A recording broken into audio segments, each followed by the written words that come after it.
this is me, Craig Ferguson. I'm inviting you to come and see my brand new comedy hour. Well, it's about an hour and a half, and I don't have an opener because these guys cost money. But what I'm saying is I'll be on stage for a while.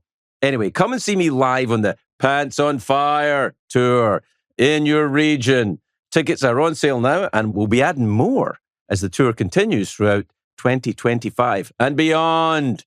For a full list of dates, go to thecraigfergusonshow.com.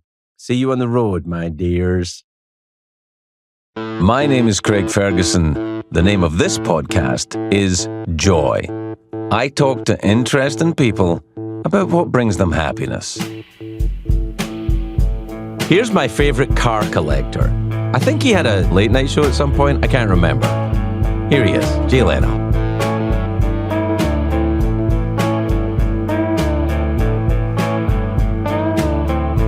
All right, we're up. So here's the thing. Oh, so we're no video, eh?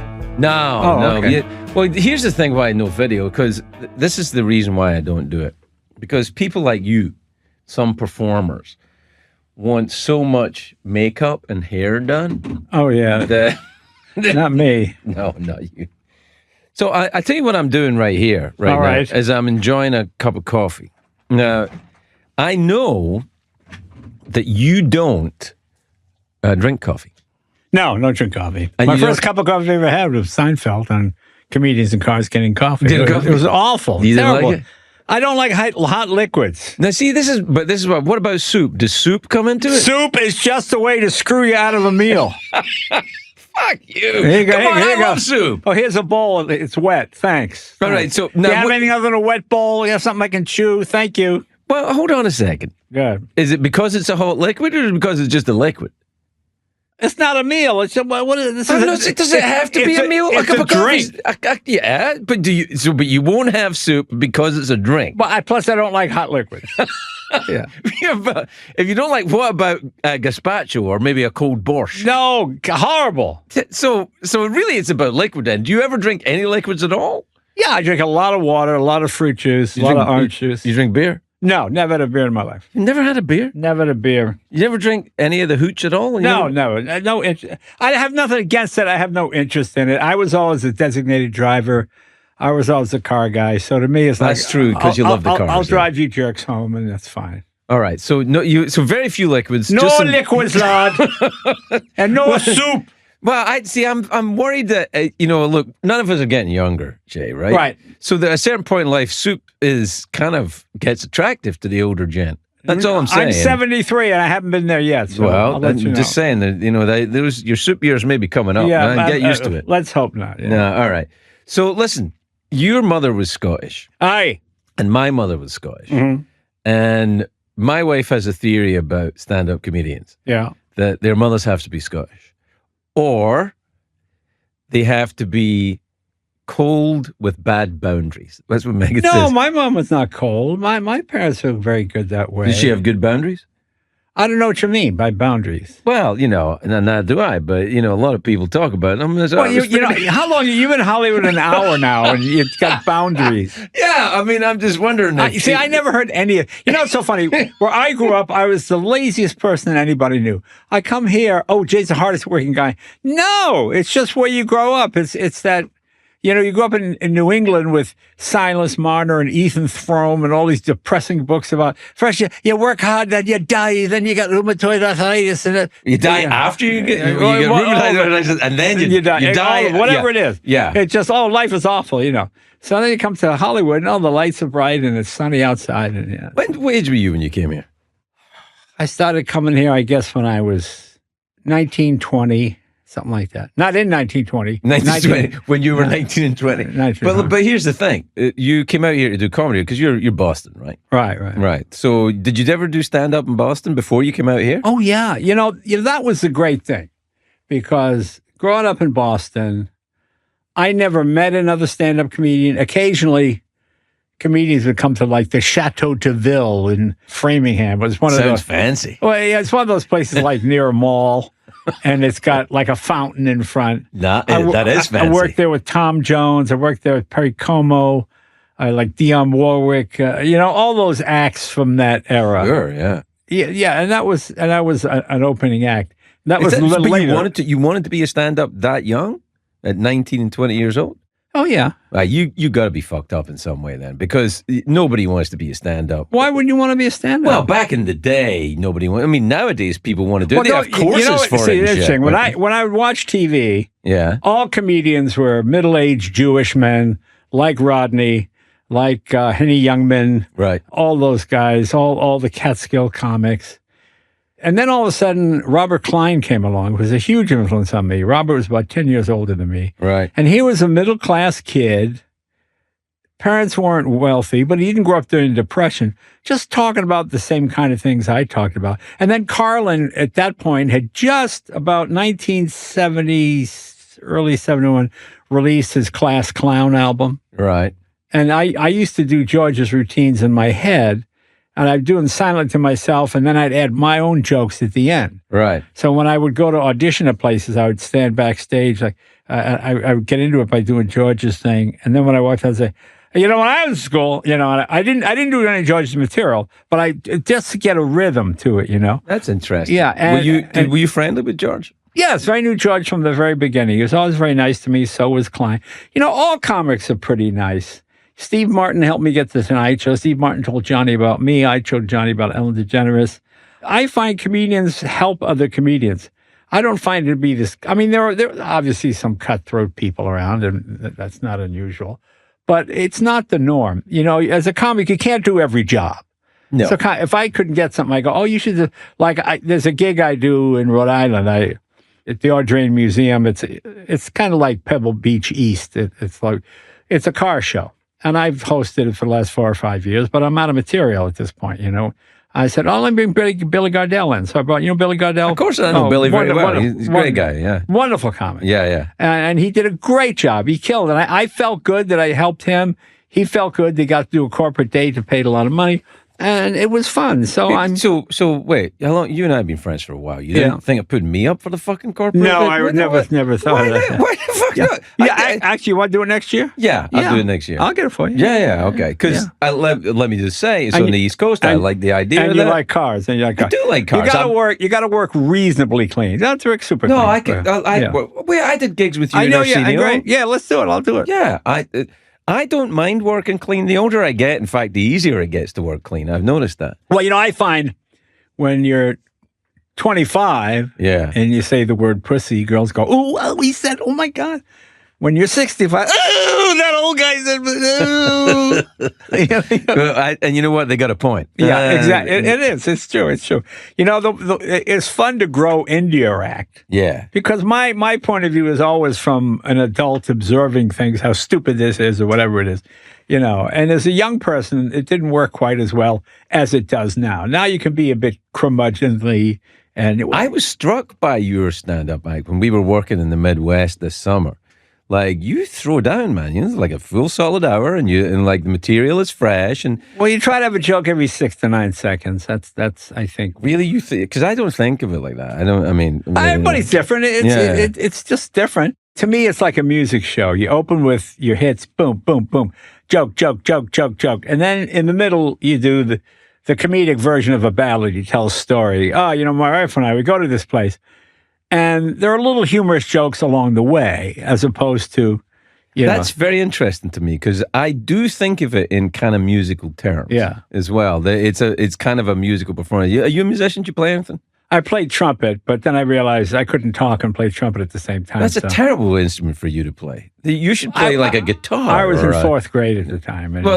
Jay, I'm going to tell you something right now. I adore you, but because you played trumpet in 4th grade doesn't mean you played the fucking trumpet. Right, exactly. That's why I quickly got rid of it. Yeah. But you do, I think a lot of the stand-ups that I like are also, they think in musical terms of what they do. The most musical comic I can think of is Franklin Ajayi. You know Franklin? I don't, no. African-American comic, very big in America. He had an album out 30, 40 years ago. He moved to Australia. Right. He's a jazz comedian. He plays jazz and he does comedy. He has one of my favorite bits. He talks about the guy. There was an Olympic guy from some country, and he ran in the marathon and he came last. He was dead last. And he just, as he's running, he's going, I've been training. I've been working out. I could have sat on the couch and watched TV. I'd still be last.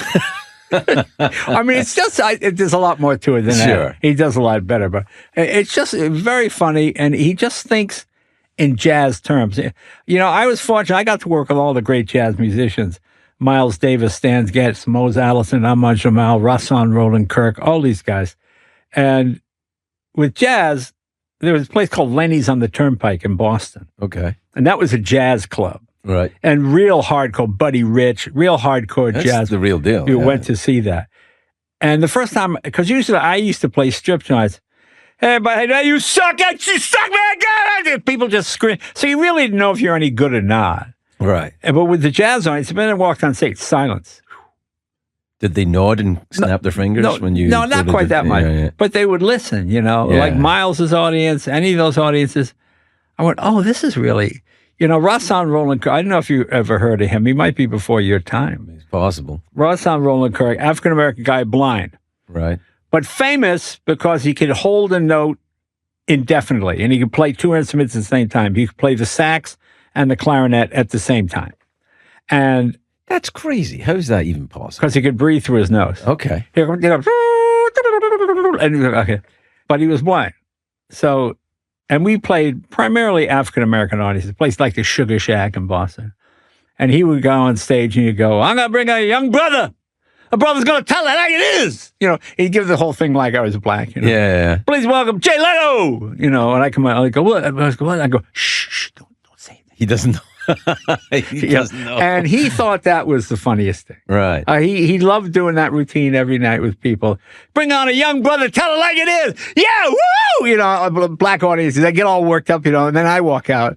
I go, what's this? You know, I go, shh, don't say it. Here's the thing, because you talk about that right now. Like, you even telling that story to me right now, like, people are going to get bent out of shape because of, you know, you mentioned race of any kind and this, you know, different races of any kind, and people are already on the balls of their feet looking for a fight, which I'm getting a little tired of it. I think everyone else is too. Does it? Well, I had the best one happen a couple of months ago. Yeah. My wife, Mavis and I were in a little Chinese restaurant in Westwood. It's got like 14 tables, maybe, if that many. And the mother runs the cashier and takes the orders, and the dad's the cook, and it looks like the kids are cousins. It looks like a family. So we got our food, we're sitting there, and you're kind of, it's right next to UCLA. In fact, it is UCLA. Right. And a lot of students around the table.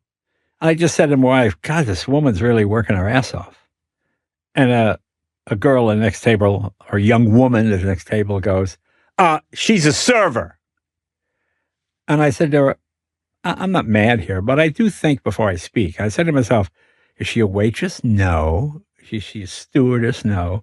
She's a woman first. Let me say this woman is working her ass off. Now, if I had said the server is working her ass, you probably would have said, she's a woman. Right. And you should have probably just said, hey, Toots, you're doing a great job. Then that way, no, see, everybody's happy. But to me, it's like, because I don't really want to. I mean, first of all, I get annoyed because I think, do you really think I'm being sexist by saying that? I would say this man. I didn't say girl. I didn't say chick. I didn't say waitress. I said this woman.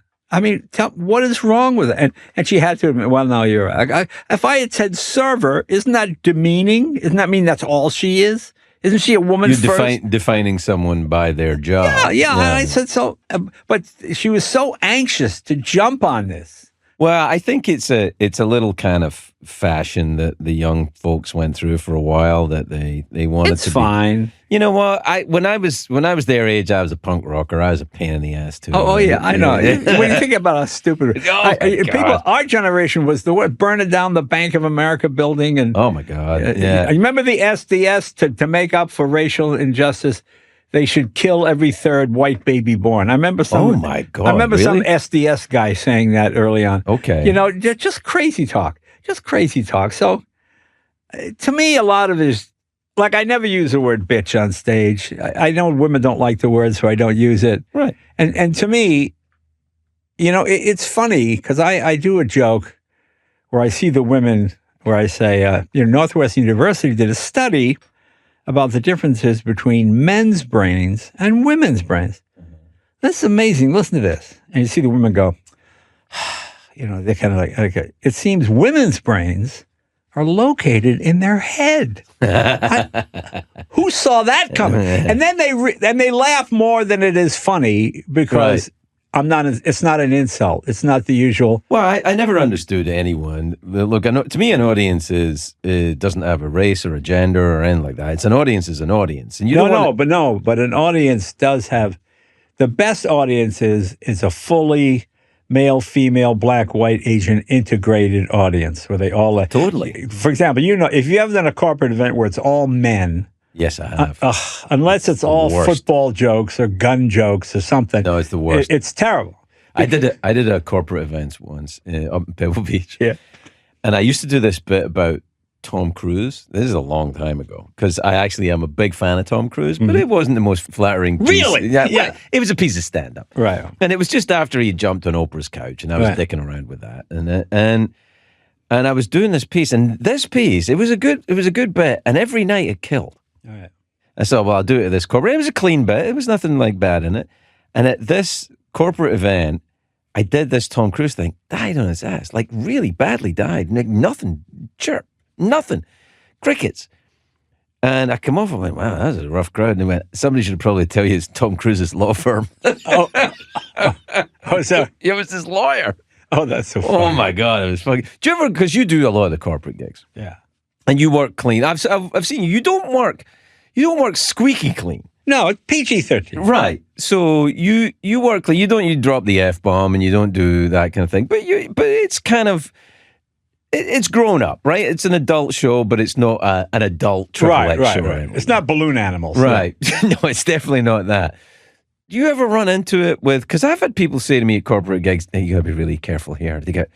They really. Do they ever say that to you now, or everybody trusts? Well, I you? always ask. I go, is this like a born again thing? Is the chairman the born again guy or something? Would you be able to cope with that if he was? Yeah, I can work. I booked myself into Oral Roberts University once just to see if I could play it, and they said, look, we don't like sex jokes, we don't like drug jokes, politics, everything else is fine. And they were fine. They just didn't want any dick jokes. Right? All right, fine, that's okay. So that's probably not one I should be doing. No. Actually, I don't do a ton of those jokes. No. Yeah, but what I mean, to me, I see a guy is paying me to do a job. I don't quite get guys that go, so I told him to go shove it, and I did what I... Yeah, I don't get... I've got to agree with you. I don't understand that. What are you? Then don't take the gig. Like, to me... I know to me, an audience is like an orchestra. You want to get a nice rolling laugh going. I remember I had a joke. I'm sorry I don't remember the joke, but it was when Hillary Clinton was running for president. And also so was Reggie Jackson and a bunch of other people. And I had a joke about each candidate. And the Reggie Jackson joke was a political joke. It wasn't about him being black. It's just, okay, that got a laugh. When they got to the Hillary joke, I remember those go, and I just hated the guttural laugh I got on it because I realized, they think I'm making fun of her because she's a woman candidate as opposed to just a candidate. So I just dropped the joke. I took it out. And it kept it, and the audience is much better because it just kept a nice even, you got a nice rolling boil going with the crowd. Yeah. And then you do something that's overly sexist or overly whatever. No, I know what you mean. I felt it as well. There are gags that the joke's not worth it. Yeah. LaSalle used to always say that to me. Peter LaSalle was my boss in late night. Right, and I know you know Peter because he yeah. did the Tonight Show for so long. And whenever I did a joke that that was like near the knuckle, right, and he would say, "Is it worth it? Is it really worth it? That joke, is it that good?" Because he would say, jokes like a house or a car. There's always another one. You can do another joke. Right. And when I first started, I was like, no, it is worth it. Right. But very quickly, I was like, nah, you're right. Fuck it. We'll be here tomorrow night. We'll do that. Yeah. To me, you just sort of learn to read your audience. So let's talk a little bit about late night, though. So I bring that up because of Peter. When you took over on the Tonight Show. So when was that? Early 90s? 91? I started guest hosting in 86, 87. Right. How long would a guest host gig be? Would it be like a week? Would it be like a night? No. Well, you get one night. Right. Usually. And Johnny used to do that a lot towards the end of his run, right? He would bring people in and... Yeah. And there were like 6 or 7 guys that were being considered to be... Did you ever have guest hosts when you were doing it? No. Neither did I. Not once. I did it once because Katie Couric wanted to switch seats. All right. NBC thought it'd be a fun thing to. So we did it one day. I did the same thing with Drew Carey. Right, CBS. right. Yeah, right. So yeah. I didn't quite get that. But No, I didn't get it. to me, when you have guest hosts, it just means more work for the staff. Right. Because then they have to put the monologue together instead of you. They have to figure out, can this guy talk to a guest and go over every single note? And It's a job that's very hard to do for one night. It's a lot easier to do it for a couple of years than one night. I get that. Yeah. Is that something? Because it's funny. You grew up in an era. Correct me if I'm wrong, but I think I'm right. You grew up in the era when Johnny was the gold standard and he was the king. Yeah. So, did you have aspirations to be the Tonight Show host, or was it just like because you were a comic, you kind of drifted into that direction? You kind of went that way. Yeah. It was the only job in show business that I liked. Right. Because I like to be around show business as opposed to in it. You know? Yeah, I think I saw a movie with you in it once, like years Oh, ago. there have been some terrible movies. Yeah, so have I. But to me... Was it a jungle movie? Did I see you in a No, jungle? that was Bill Maher in the jungle movie. Bill, that's right. It's Bill in the jungle movie. Yeah. Yeah, I can't remember what the movie was. I've done some real clunkers as well. I mean, I just liked it because, like I say, I don't want to be Charlie Sheen, but I enjoy being around Charlie Sheen.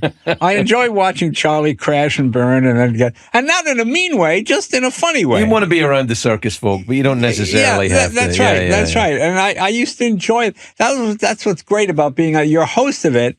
I don't have to go to the party. To me, it's really, hey, what happened at the party? Oh my God, I can't believe that. And you hear the story or whatever it might be. So I felt that way about. Did you watch the movies when people were on the show? I always watched the movies. See, I never watched the movie. Oh, I always watched. I had a completely different. What was your philosophy then? That you wanted to know the movie to be able to talk about it? I think people like it. I know a lot of guests. If you made the effort to read their book or whatever it is they had, they would really be impressed. I mean, they would write you a note saying, I can't believe you went to my movie. No, I never did. I did the complete opposite. That's funny. No, but just because, well, you were clearly much more successful than I was at it. No. But what I felt about it was, if I know about it, then it's the two of us are talking about a movie we've both seen. If you're on plugging a movie, and I haven't seen it, and we're talking about it, and you're telling me about the movie, I'm like, oh, that sounds like a movie that I want to see. And that was my philosophy. And Pete used to fight me on it a lot. He's like, nah, this is Tom Hanks. He's a big star. You got to go see his movie. I'm like, but if I've seen the movie, then I'm going to talk to him about the movie that we've both seen. Yeah, but you talk about what you liked about it, or what the character delineation or whatever it is they did. Come on. No, I enjoyed that part of it. I'd watch a movie. If I got to a part I thought was particularly challenging for the actor, I would remember that. And I bring it up in the interview, and they, because everybody in show business is insecure. Oh, sure. And if they think, I remember once, publicity agents are my favorite. I wanted to see a guest, I don't say who the guest is, but one of those sort of obnoxious. I said, hey, man, pretty good job. Really enjoyed you in the movie. And the press said, pretty good? Pretty good? I go, what? It was great. You didn't say great. No, to me, I meant, really, that means, I went like, whoa, pretty good, man. Nice job. And then I said, nice job. And I said, I genuinely enjoyed it. Well, it didn't sound like it. I get guys yelling at me. I said, oh, shut up, I bet you I can tell who this is. Like off the microphone, I bet you I can tell you who this is. But the thing is, I think about it as well, like the show business, because you said everyone in show business is insecure. And I think you're right. And I think that a lot of the people in show business, they're crazy, damaged, unemployable in any other business industry. That's true. And they're all a little nuts. And the question that I got asked, I don't know if you got asked this, but like if there was somebody on who's like super famous, like Tom Hanks was on, or so people will always say, were they nice? Was he a nice guy? Right. Was she a nice woman? Are they nice? And I'm like, well, they were nice to me, but because they're doing a talk show and they're professional. But the truth is, why is that important to people? Like, I don't know. Well, I'll ask you a question. Right. Did your opinion of Woody Allen movies change after you heard all the things? Oh, the stuff about Woody Allen? Yeah. I mean, did it change your opinion? Did you think? Well, it's a good question, but it's a little tricky for me because I wasn't a huge fan anyway. I wasn't a huge fan anyway, but I like someone. I like to think, like, to me, it's funny when I hear someone tell an exaggerated version of a story where they did something mean, but didn't mean to. But if I know they're really mean, Were they really mean? Yeah. then I go, hear what you're oh saying. no, that guy really did mean to hurt somebody's feelings. Yeah, With that. right. You know, so to me, yeah, I think it does matter. I always equate kindness with intelligence. I've never met a kind person who was not intelligent. And by intelligent, I don't mean mathematically smart. I mean just the idea that a kind person can read another person's face and realize where to go with it, how to be sensitive, how to whatever. To me, that's intelligence. To me, I find really cruel people and mean people, they might be book smart, but they're not intelligent. Does that make any sense to you? Yeah, of course it does. Yeah, It's a very nice way of looking at it. I think that that's true. But if I look at someone like, here's someone I don't know. I know nothing about them, but I'm a fan of his work. Ozzy Osbourne, right? Right. Ozzy Osbourne is like, he's a game changer of a singer in a band. Right. Hugely important. I don't need him to be nice. Did he bite the head off the bat or did he not bite the head off the bat? Yeah. I don't know. If I was, if I was heavily involved in the world of bats, maybe it would be... Well, but let's go back. Did the Woody Allen stuff change your opinion of his work? Did it? You know what? It probably did, if I'm honest. Well, I probably, that's yeah. I mean, I think you're right. biting a bat is different than, Yeah. Well, yeah, marrying your daughter? Yeah. So what did you do? Did you bite the head off a bat? Maybe? Right, Or exactly. did you actually definitely marry your stepdaughter? Exactly. Yeah, exactly. I know. I hear what you're saying. These are extremes, all right? But what I think is kind of weird to me is that maybe not are they nice, but the idea that everyone's got to be like a Sunday school teacher. No, but I'll give you an example of someone. It's a way to get here. I'm not a big road rage guy. And one day I'm here in LA, a guy behind beep, beep, beep, beep, he wants to go. So I said, go around me. He goes around me, gives me the finger, yells, fuck you. Mm-hmm. So I come up to the next light. I look at him. I go, let me guess. What are you, 55? Bald, fat, divorced, your kids hate you, hate your job. What was your greatest day? Was it in high school? And the guy starts crying. Oh, Jesus. And he goes, yes, you're right. I went, oh, yeah. I realized as a comic, you have the ability to size people up pretty quickly. And I'm hitting, everything I said was exactly. So I said, look, pull over. So I got on mic, I get in this car. I go, look, I'm sorry. He goes, I got kids, I got 2 girls, they don't speak to me. Oh my God, this is a terrible story. So I said, do they like Taylor Swift? I said, look, I got Taylor Swift on the show on Wednesday, okay?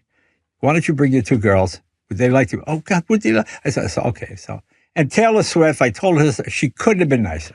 Came out, gave the kids a couple of albums, signed. I mean, the sweetest person you could imagine. I've heard that. I've no bad stories just a about lovely, her. Yeah. lovely person. Yeah. She didn't have to do it. I said, I had this guy, and I cut him off, and I was so mean to him. The guy literally had a breakdown. Oh my God. He goes, you're right.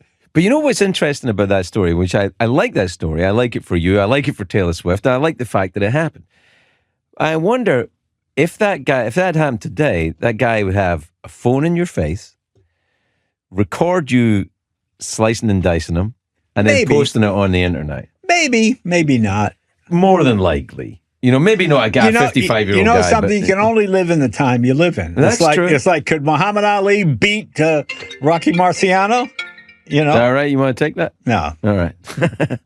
That kind of thing. So yeah, I know, but I mean, you're right. I want to complain about it a little bit, though, because I feel like the filming of everything is like we volunteered to be in Big Brother. It's not even like we're all spying on each other. That's the funny thing about Big Brother, because people always say Big Brother is watching. To me, probably the greatest day in media history was the Rodney King trial, the Rodney King thing. Here's Rodney King coming along. According to the police, he had 7 people in a Hyundai going 117 miles an hour, all exaggerated. Okay, that's what the news said. At 7 o'clock, I believe, that same evening, the guy who shot that footage, who chose not to give it to the news, who put it out on the internet. Right. And then suddenly people saw raw, unfiltered news. And you saw this guy get the crap beat out of him because it didn't look like he did anything that terrible. And then you realize, because what happens, you give it to a news guy and the editor will go, well, this is inflammatory. People, this is cause. Let's just say, it's like when I grew up in Boston, a woman was never raped, she was accosted. Right. They never tell you what I said. Now you live in a world where you get your news unfiltered exactly as it happens. Have you traveled a lot outside of the U.S.? Oh, I travel outside the U.S., yeah. You do shows in... Well, I do England and... No, I don't really work in... Where have I been? Well, I've been to Italy. I've been to Saudi Arabia, a few places. Yeah, I don't find it totally different. Everybody speaks English.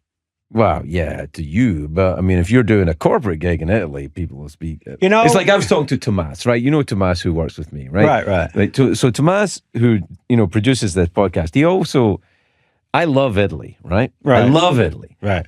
And Tomas says to me, "What, you love Italy?" I said, "Yeah." He says, "Now Tomas has managed heavy metal bands. He has to work in Italy." Right. He said, "If you had to work in Italy..." Oh my God. It would be a very different idea about Italy. Yeah. It's like, because it is that kind of thing. So when people say, when they say, "Oh, I love Scotland so much. You Scottish people, you're so friendly." I went, "Yeah, try being Scottish with another Scottish person and see how fucking friendly they are." Oh, yeah. So listen, let's talk a little bit about the cars. All right. What do you want to know? Well, I want to know how it started. Was it your dad? Was it the family? I grew up in a rural area, and there were always broken snowmobiles and abandoned cars. Not so much now. Now, when you abandon a car, it's the software doesn't work. It's got a computer. In the old days, people would abandon a car because the distributor broke. All right, that's an easy enough fix to somebody who has a little bit of mechanical knowledge, or things of that nature. A car from the teens, 20s, 30s, 40s, 50s, you could leave for 100 years, and you probably get it started pretty easy. Right. Because mechanical things break, electrical things erode. Right. And you look at a relay box, it might be shiny, but you can't tell what's going on inside it. You know? But you can look at a fuel pump and go, oh, here's the gear. The gear is broken, or the keyway is busted. So they're easier to fix. So that was what drew you in, was the mechanical nature of it, the fact that you could fix them when they were lying around? Anything that rolls, explodes, and makes noise. When I was like 11, somebody abandoned a Renault 4CV, which is like the French version of the Volkswagen. Right. And we had 3 acres behind our house, and my mother would watch us through the kitchen window, and we'd just drive around and so. Of course, now the parents would be taken away, and you'd be put in foster care, and it's a whole different story. Yeah, but you just said it's better now, didn't you? In some ways. In some ways, it's all right. Yeah. So you started playing around with it, but as you go older, right, and you start Here's the thing. Here's the main facts of it. We are in an objective business. Some people like you. Some people think you suck. Some people think you're better than me. Some people think I'm better than you. But when you have a car and it's broken and now it's running, no one can say it's not running. You can say it's still not funny, even if other people are laughing and you're not. Right. But no one can say the car's not running. You think that's why all comedians, a lot of comedians are into cars because of that same reason, you think? Actually, most comedians are not into cars. Hold on a second. Jerry's into cars. Yeah. I'm into cars a little bit. I know a million guys. I remember, Rich Jenny called me one time. He goes, I loved him. Oh, he was he had the best gay marriage joke back in the days when it was illegal. Yeah. He would go, "Gay guys have the ideal life. Larry, I'd love to marry you, but it's against the law." Imagine if you could say that to a girl. "Oh, I'd love to marry you, honey, but it's against the law." I used to love that bit. And, it wasn't offensive. It was because that was... He was just told. He wasn't... No. Anyway, he called me one time. He goes, "Hey, what's the best car to get girls?" I go, "Well," I said, I only have one girl, and I've had her for like 26 years at this point. So I couldn't tell you that, but what do you like? "Well, I don't know. A Corvette's good. Can you get girls with Corvette?" Some girls like Corvettes. Some girls think, "How old are you? You have a Corvette." I said, so he gets a Corvette, and of course he knows nothing about what it's capable of. He just always he just got it to get. What's the best car to get girls? It's just my favorite thing. It's funny because I've never really understood that as a thing. I guess maybe back in the day when, "Hey, baby, do you want to sit in the rumble seat or something?" But a rumble seat? Yeah. Back in the day? Back in the day in the rumble seat. What day was this, 1913? Yeah, it was the 1920s in Scotland. So it's funny, Richard, Jenny. Rich was... one of the last gigs he had, actually, or one of the last things I remember him doing, he was on my show. Oh yeah, and it wasn't long after that he killed himself. But I don't think it was anything to do with my show. But I can't be sure. Yeah, that I met him in Australia when I was starting out. I was at the Melbourne Comedy Festival, right? And he turned up. He had these two very glamorous-looking women, Right, one on yeah. each arm. Yeah. And he walked into the gig, and I was like, "How does a guy do that?" Now I realize he must have had a Corvette. That's what it was. But really funny. Oh yeah, super funny guy. Oh, he and had very fast, quick, fast, very New York. You know, he had that New York attitude. Yeah. No, he was really great. just a great comic. That was a sad story. It's an interesting thing, and Rich is a good kind of example of it. Is that the persona that he had on stage was very different to who the guy he was. Rickles was very like this as well. People used to think Rickles was like, when he was on, he was the insult guy. But you remember Don? He was he was a pussycat. Oh yeah, very nice guy. Yeah. I love Don. Don was great. But even Don, you know, the network would censor him, and he would. I remember one time he came on, and Kevin Eubanks. He go, and there's Kevin. Kevin's people are in the parking lot stealing hubcaps. And I go, no, you I go, can't Don, say they don't that. have hubcaps anymore. You know. You know what's interesting? I remember seeing Rickles once, and Rickles never swore. That's right. Okay, but when he did racial stuff, you know, and the Puerto Rican guy is this, and the black guy is this, and younger audiences kind of like, and older people laugh hysterically. And then he had a joke where the punchline was him saying shit, you know, just like that. And the young people laughed, and the old people went, "Oh," you know. So it was really two different audiences. Yeah, it's funny. I never heard him do the shit joke. Well, it was one of those things where it leads up to it, and then he said, "Yeah, I can't remember what the bit was." It's funny. When I first met him, Peter Lasalle introduced me to Rickles, and I said, "Will you come on the show, Mr. Rickles?" And he went, "I got to be honest, kid. I'm going to wait and see if you're a hit." It's like, okay. So when he came on the show, I said to him, am I a hit now? He went, "No, but I felt sorry for him." Right, yeah. No, it was funny. He was a strangely lovely lovely guy, and he grew up in the era when the mob guys really controlled it. Yeah. And to the day he died, he would never tell a story. I go, "Don, let me ask you about." No, I know. No. Like I remember we went to Dantana's once, and I said, let's talk like the mob. I mean, he would just not even joke about it. He would just like that as well as Larry King. Remember Larry was kind of yeah. He was connected in Miami at one point. Yeah, there was the old school guys. Do you ever run into that in Boston when you were a kid? I'll tell you a story. They had people there. I'll tell you a story. One day I get a call from Sinatra had an agent named Jack Gilardi. He goes, "Jay, Sinatra wants you to play this Italian thing, some benefit at a country club in Chicago.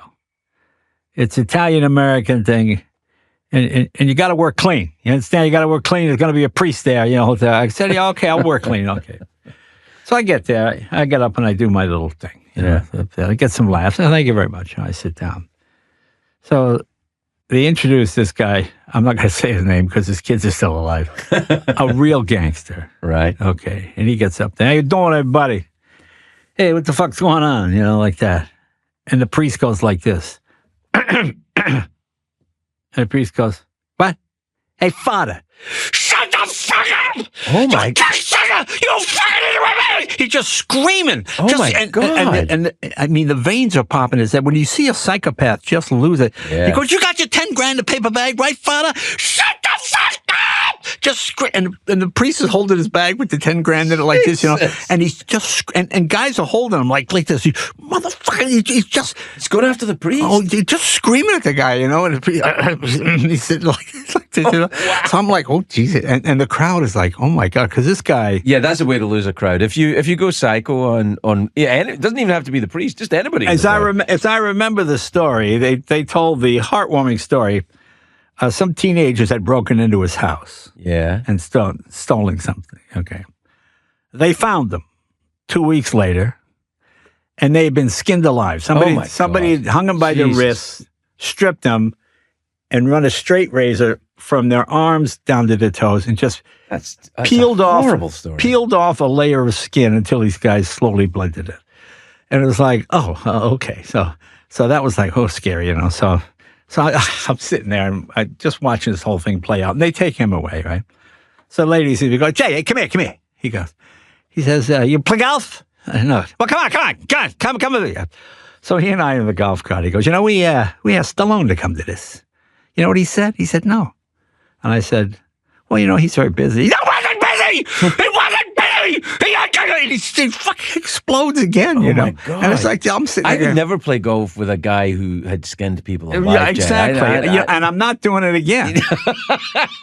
Do you play golf? No, I don't think get you were it. a golf guy. I don't. If you could play it in 20 minutes, maybe. Well, and also if the carts are shit. I mean, if you had a Corvette. Yeah, Corvette. but the point of this was just most people think, my favorite thing, and The French Connection was the best movie to do. Whenever you watch TV, when a guy, Bob, put the gun down.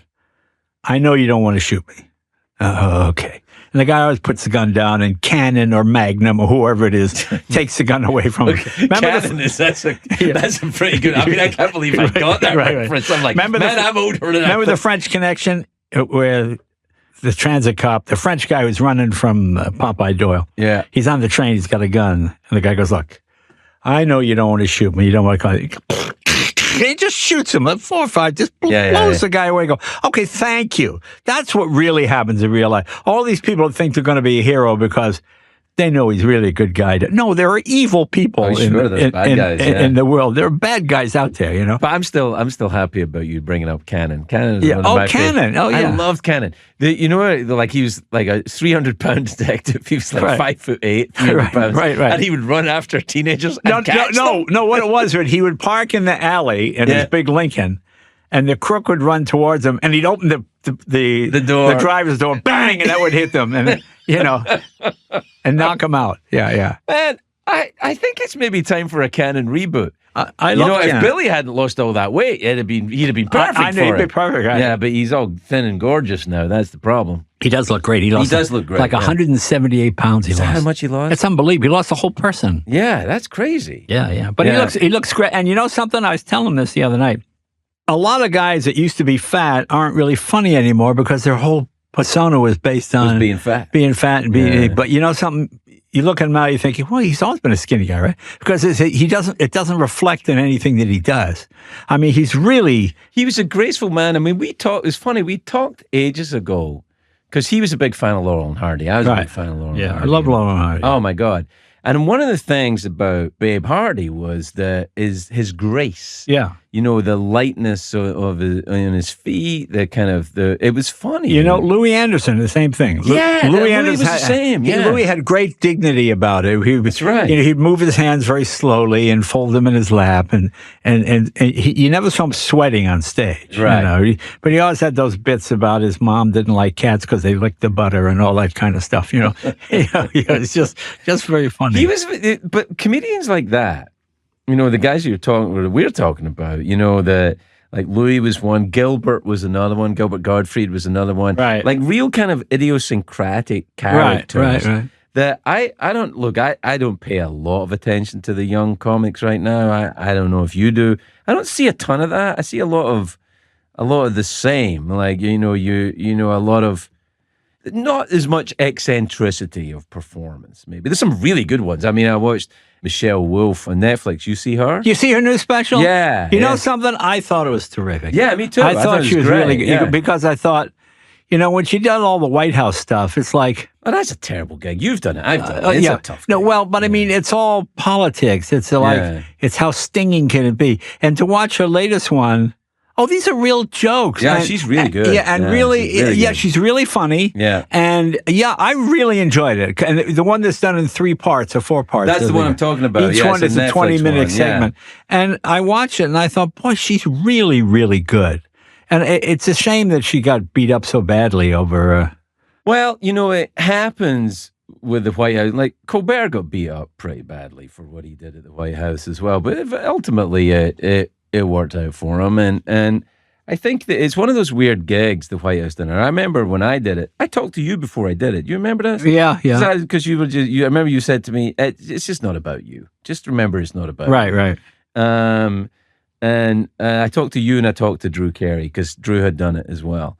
But I thought it was a hard gig. I thought it was like a really tough corporate gig. Well, it's an impossible gig, because everybody's, looking in the mirror, Yeah, that's right. It's like, no, it's really not about And when you have somebody like Obama, who is a really good comic. Good stand-up, yeah. He goes on first. Yeah. Well, now you follow him. Yeah, I didn't do it with Obama. I did it with George Bush. I did it with Reagan. I'll tell you what I did. First time I did it was with Reagan. So I'm backstage, and this general comes in. He goes, hey, you the comic?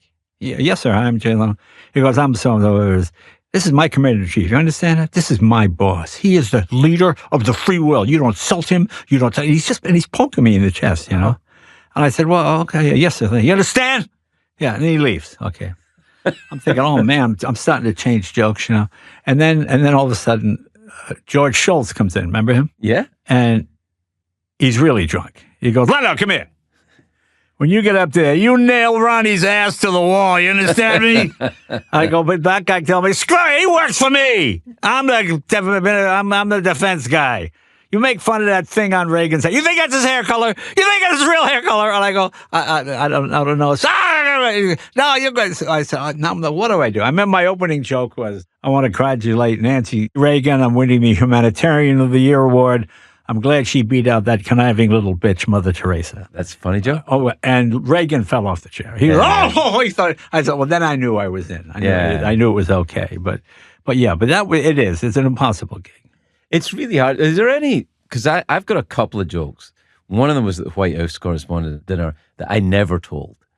That I was going to do the joke right to the last minute, and then I did. And I have two in my life that I've never done. I'll tell you them in a minute. But do you have any that you thought I was going to do this joke? What's so funny? The only jokes I remember are the ones that made an impression. Because as a comic, you have things that put a notch in your brain. You just remember, like that first joke I told about the Robin Hood thing and all that. I remember. So you remember everything. I remember being 5 years old and my mother taking me to, because we didn't have babysitters then, so she just took me everywhere. So we went to my Aunt Edith's house on the Italian side. And it's all women drinking wine, and I'm sitting on the floor. And I was looking at the women, and I said, hey, Mom, why do women have humps like camels? Whoa, listen to that one, Kathy. Oh, my God, is he going to be? Whoa! And they're all drunk anyway. And they're all screaming. And I'm thinking, what did I say? I said something about humps. And I always remember that because it got it. So as a comic, I think when you say something and it gets a laugh, you just, for the most part, pretty much remember it because... But I'm talking about the ones that you made a decision not to tell the joke for another reason. Yeah, I can't remember the joke, so I can't remember what it was. I have two. I'm going to tell you them. Okay. One was a White House Correspondents' Dinner, where there was a lot of trouble. It was the very last, Bush and Cheney and all those guys were up there, and Rumsfeld was around, all that stuff. And I was going to say at the start of it, it's great to be up here. We won't see all these guys together in one room again until the trial. Yeah. And I thought that was a pretty good joke. And they said to me, probably a good idea. It wasn't the White House. It was one of my own guys said, probably a good idea if you don't do that joke. People are still a little, uncomfortable. This is a pretty decent joke. And the other one, I'm kind of still thinking that maybe I should have done it and maybe I shouldn't. And here's what it was. I had a book come out, my autobiography come out, right? And it was the same week as Ted Kennedy, his biography came out. He had just died that week. Right. And Mackenzie Phillips' book came out where she talks about having sex with her dad. Oh, right. And there were all three of us vying for the number one spot in the New York Times bestseller list. And I knew I wasn't going to get it. Right. Because Ted Kennedy had died and Mackenzie Phillips talks about having sex with her dad. Right. So I was doing this event in Union Square at the Barnes & Noble, and I wanted to do this joke, and my publicist says, that's a great joke, and I beg you, don't do it. I went, okay. But the joke, I was going to come on stage and say, in my book, Mackenzie Phillips fucks Ted Kennedy. Oh, yeah.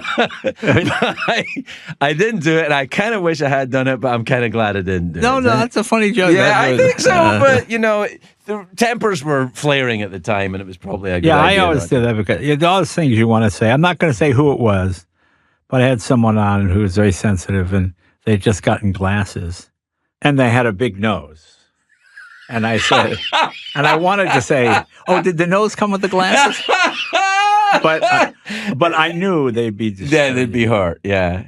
Yeah. Well, you can. You don't want to hurt someone's feelings. We're not in that game. You don't want to No, anybody exactly. feel bad. That was the thing about being a talk show. You got to know when. I was a comedian when I did the monologue, and I was a host when I did because a lot of times, Yeah, I totally agree. You win the battle and you lose the war. Totally. I always felt as well, and this is why I love doing your show, is because I felt like you took the word host like literally. Like, I'm here to host. I want you to feel good. I want you to have a good time. I want you to enjoy yourself. And that's how I took that from, when I was on your show. And I was like, no, that's how I want to be. Because I had done other shows where I felt, I've got to wash my ass here. I'll put one foot wrong and I'm going to be made a fool of. And I never felt that when I was working with you. And I hope that anyone who was on my old show felt the same way. It was like, I'm not here. And funny enough, I was talking to Kristen Bell the other day, who was like my number one all time. She was like on the show every other week. She was great. She was, everyone has a guest like that. I'm sure you had him. And I'm going to ask you who it was in a minute. But I was talking to her and she said, well, it was weird for me because I always thought she was a great improviser. And she said, no, I hate that. I always like knowing what I'm going to do. And I was like, that's weird. I always thought you loved improvising and that's why you always did my show. And she went, no, I just trusted you. Right. And I was like, oh, that's great. It makes me feel good. Yeah. And so tell me who were your go-tos in late night? Terry Bradshaw was pretty good. Yeah, he's very funny, yeah. Remember he had a talk show? Yes, that's right. He had a daytime talk show or something. But Terry was the best one ever, and you could not have planned this. He comes out and he goes, Jay Leno, I heard that monologue. That monologue sucked. That was the worst jokes I've ever. He's just trashing on me. Yeah. And I said, I could shut you down with 4 words. No, you can't. I can't. What? I said, your fly is open. And he goes, and his pants were wide open. Oh, my God. And he looked down and he fell off the chair. He's laughing so hard. He just felt so stupid. He was a great one. I had him 30, maybe 54 times. Yeah. And the comics are always good. You were good. Jerry was good. Robin Williams, of course, was good. Yeah, Robin kind of took over. I used to like that. You just hand him the reins. Yeah, right. You just let him go. You couldn't really interact with him. But you know what my favorite, too, was with Rodney. Because when I would watch Rodney with Johnny would be the straight man. Tough week, Rodney? Oh, Rodney, Johnny, I tell you, this week is all right, but last week it was cold. Really? Cold outside? Oh, Johnny was so cold. I know, so I get it. When I would get Rodney on, that was my favorite thing to do. Been a tough week? Oh, Jay, I tell you, it's all right now, but last week, I got to tell you, Did I tell you my Rodney story about? No. I'll tell you Rodney's story. I've told this story, but not to me. I had Rodney on the show. Okay. Rodney Dangerfield. Rodney did, 2004. And Rodney was a little older. Yeah. A little more frail. Mm-hmm. And he comes up and he's doing the show. He's doing his stand-up. I notice he's sweating more than, as someone who watches comics and you know them personally, you can tell when they're a little off. I could tell when Jerry's killing, but it's not his normal super hard kill. It's just and Rodney, he would always touch his tie. This time his hands were kind of, he's just a little off. There are tells for sure. So I'm watching this. So I said to Debbie, our producer, Debbie Vickers, I said, Deb, I said, I think Rodney's having a stroke. Call the cops. Call the paramedics. No. She goes, you think? I think he is, yeah. Okay, so he sits down, Jay, I will tell you, I'm all right now, Jay, but last week, and he's got the handkerchief, and he's really sweating, but he gets through it, and he does fine. Okay. Now the show ends. Just as the show ends, Rodney goes to his dressing room, and the paramedics come in. And I say, so I go in and I say, Rodney, I said, paramedics, I think he might have a stroke. I didn't have a stroke. Well, he did have a stroke. You saw that? Well, he was just off. He was just off. So they took him away in an ambulance. He went to the hospital. And he didn't live much longer than that. And then his wife, Joan, calls me and says, you got to come to the hospital. Rodney's in a coma. Okay, I get there, and Rodney's lying there. His eyes are open.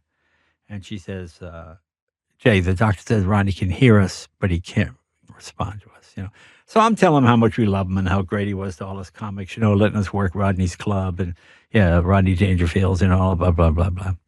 So his wife, Joan, says, Rodney.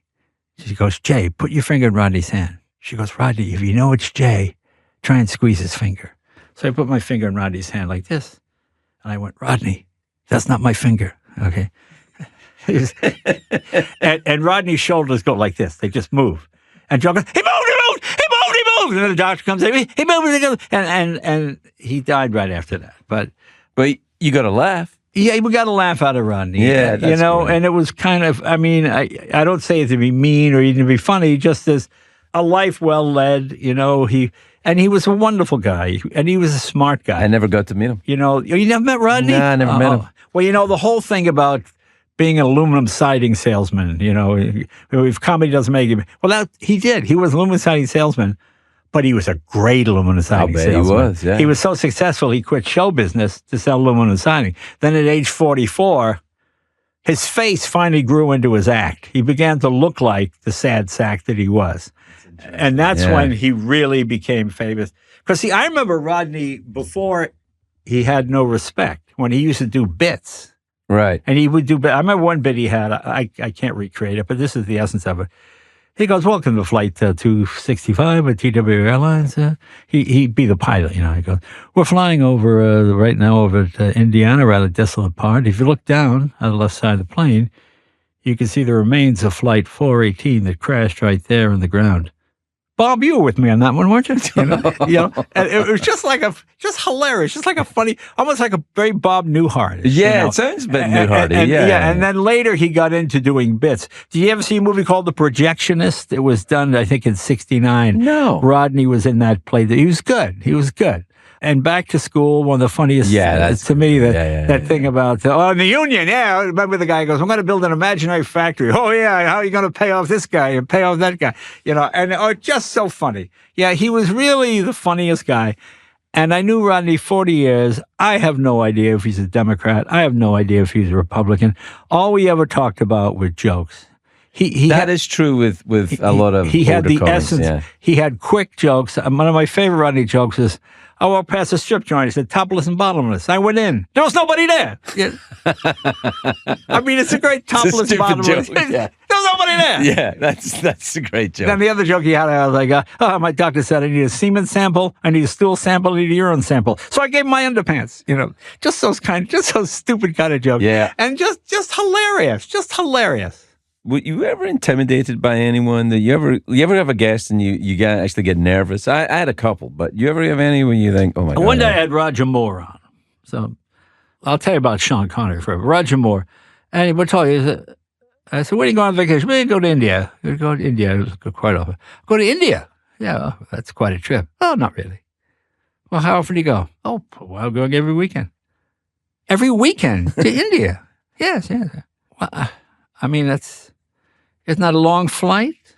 No, we really drive. You drive to India from England? No, from California. He was trying to say Indio. And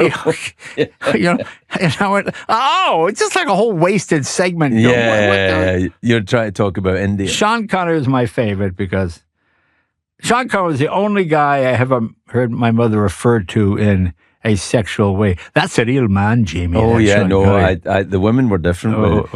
I introduced my wife to Sean Connery, and her breast lit up. And I didn't even know breasts could do that. That's right. Yeah, amazing. But Sean Connery probably went through life thinking that women's breasts lit up all the time. That's right. But that's the only time I've seen it happen. I introduced her and she went, oh, hello, Sean, nice to meet you. She's like, very nice to meet you, Megan. Boom. Hello, Pushy. Well, he didn't talk to our bottom department. But it was really, I know. Well, most people don't know he was Mr. Universe third runner-up. Yeah, that's right. 1953. Yeah, he was a longshoreman, and he was a tough son of a very bitch. tough. You know the story about him and Johnny Stompanato? Oh, no. Did he get in a fight with Johnny Stompanato? Johnny Stompanato brings a gun on at the set. I can't remember the movie. He was doing a movie with Lana Turner. Right, yeah. And the rumor was that Big Tam, as he's known in Scotland, or Sean Connery, was having an affair with Lana Turner, which knowing him and knowing about her, I'd say it's a pretty good even money bet. But Stompanato, who's her gangster boyfriend, turns up, points a handgun at Sean Connery. Right. He takes the gun. He smacks Stompanato on the side of the head with the gun and says, get the fuck out of here, don't bring a gun onto a place of work. It's like, he was a tough guy. He was from a very tough part of Edinburgh, and he was very kind of... And he's the only guy, you always hear a joke's a knee slapper. Yeah. He's the only guy I ever saw slap his knee. Yeah. He'd go, Jay, what's the latest filthy joke going about, Jay? And I'd tell him, and he'd go, I mean, he would laugh like he was a pirate. And he was the only guy that ever took a shower in a Tonight Show dressing room. Because the dressing room is smaller than this. I remember. It just was a little tiny. tiny. And they had a shower, but nobody. And he would sing, I'll take the high on, and the news crew, news editor runs down with the headphones. Who's shouting down? I said, it's Sean Connery singing. I'll take the high road. I'll be in Scotland before. But it was they took this rough thug. Yeah. They put him in a Savile Row suit. Yeah. They taught him a little bit about wine. Yeah. So he came across. He was the only really dangerous Bond. I never got. Roger Moore was always the Pillsbury Doughboy. Yeah, he was kind of like the comedy Bond. Yeah, he was like. But him and Daniel Craig. Yeah, I could believe Daniel Craig was Daniel Craig. Yeah, he was a bit but dangerous. Sean Connery had the height. He had the weight. Yeah, he had the threatening. Pierce was pretty good for the 1980s. Yeah, Pierce was good too. Yeah. But Sean Connery just had the physical presence. I mean, the Bond films are funny because Goldfinger, the man with a big fat guy can barely speak English, slobbering over himself. How is this guy in the song? To Sean Connery. But in the song, women, he's Goldfinger. Oh, please. You know that Sean Connery, I think it's in the movie Goldfinger, he wears a little toweling mini, it's like little shorty shorts. Oh, yeah. And a zip that goes up the front and a little thing like that. It's the most ridiculous looking outfit. Oh, yeah. And I remember we were watching it, when one of my boys was little, we were watching, introducing him to an old Bond movie, and I said to Megan, that's a stupid looking outfit. And she went, not on Sean Connery. Oh, yeah. And then her breast lit up again. Oh, yeah. Wow. And he wasn't even there. Oh, yeah, he was quite a guy. He was a very impressive. I mean, he was a guy for his time. Sure. Because you watch it now, and it's so incredibly sexist. It's shocking. It's shocking. Yeah. But it was what it was. Yeah. Anyway, look, buddy, we're done for the recording. You and I can talk anytime. We're done already. Yeah, we're done then. But listen.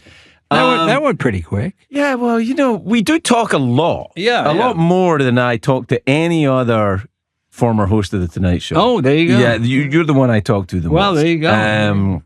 And I think that, I had such a good time when we were doing gigs with Arsenio this summer, and we should do it again. Yeah, I love doing those. He's a great guy too, Arsenio. You guys Arsenio's a great guy. Time, I tell you a story about Arsenio. It was so funny. I think I told you about with Barry Manilow. You know what I'm saying? No, tell me. Well, he was the only real threat. That was the one Carson was afraid of. Arsenio? Well, because it was hip. Yeah, he was good. Black. It was young. It was everything Johnny wasn't. Right. And like when Dana Carvey did Carcinio, he did a comedy impression of a brilliant impression. Johnny just hated, made him very nervous. Anyway, so the first night of Arsenio's show, he goes, "You're not going to see Barry Manilow's ass on this show. This show is all about the funk. It's about the music. Hit it." The band plays it. Right. Okay, so I remember watching that show. Right? Now, this is the time when he and I were supposedly fighting, right? So, you and Arsenio? Well, I'm going to kick Leno's ass. He had all this stuff going on, It's funny because I think of you two as being very good friends. We were very good friends. Yeah, we still are, and we were even during that. So anyway, I'm watching him every night to make sure we don't do the same jokes, because you need to do that, And I hear him say about December. Now, he came on, I guess, in September. And about December, he goes, and next week on the show, Barry Manilow. I have to sing. So I went, so the next day I call. I go, "Hi, can I speak to Arsenio Hall? This is Jay Leno. Just a minute." He doesn't want to speak to you. Now, just put on. He doesn't want to speak to you. I said, "No, he needs to hear what I have to say, He goes, "What do you want, motherfucker? What do you want?" "Ooh, next week, Barry Manilow." And then he falls off the chair. He's laughing so hard. I go, "Oh, you won't see his ass on my..." Because you realize when you do these shows, you need everybody. You take them all. You got to take it. You can't be fucking night. Every night. You got to have someone. But and from that point on, we both laughed at that. That was, when the news broke that I was going to do the late night show when I was taking it over, I was at a U2 concert in Forum in Los Angeles, and the little backstage area. Yeah. So I'm backstage there, and Chris Rock is there, and he comes over and he goes, "You're the guy taking over the show?" And I went, "Yeah." And he goes, "You're gonna do that shit every fucking night?" And I went, "Yeah." And he went, "No, man, every fucking night." I went, "Yeah." And then it kind of haunted me. It was like a movie. But see, I found every night easier because if it didn't go well, I got some. I can't stop and dwell. I got to move on to the next one. That is the glory of it. But the truth is, by the time I was done, I mean, what did you do? 25 years? 22 years. 23? Well, I mean, 25, kind of guessing. Yeah, I had 10 years, and that's about 2 more than I really wanted.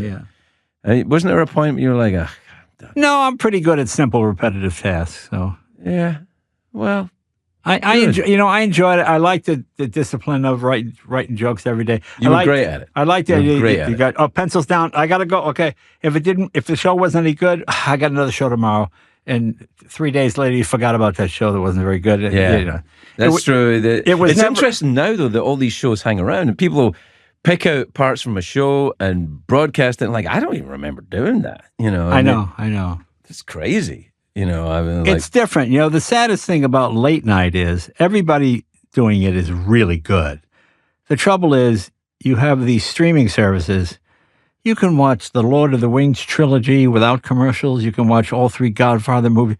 Every talk show you watch now, because the viewing audience is smaller, there's even more commercials. Yeah. So you watch the monologue, 5.5 minutes, then 7 minutes of commercials, then 6.5 minutes of show, then 9 minutes after midnight of commercials. Oh my God. And it just makes it, and it's not the host's fault. It's just there's so the much economics of it. Yeah, exactly. Yeah, no, I'm glad I got out we got out at the right time, buddy. Well, we did. Yeah. Nobody's making that kind of money anymore. All right. Well, let's get the fuck out of here. Let's go. All right, drive a car Thanks somewhere. for having me. Yeah, anytime.